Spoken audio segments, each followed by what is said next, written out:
this world that we put out for animals, and we set traps for natural wildlife, which is fine if it entraps the animal and then we can catch it, slit its throat in a halal manner.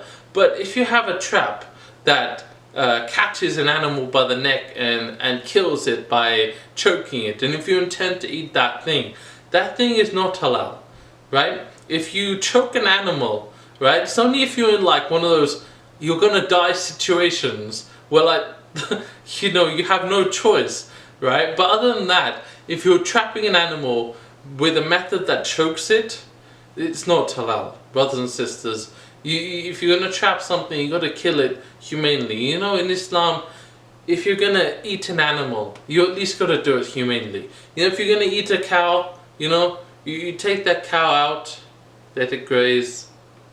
You know, let it feel comfortable. Don't panic it.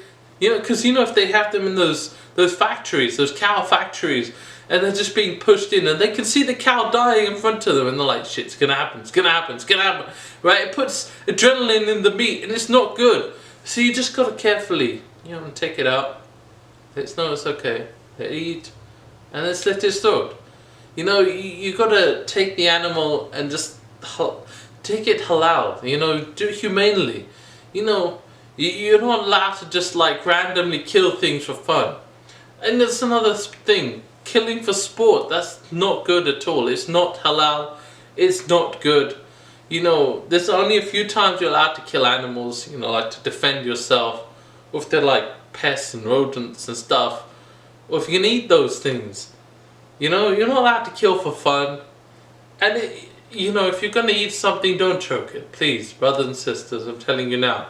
So yeah, this is a morbid episode. But anyway, come to goodness. Come to goodness.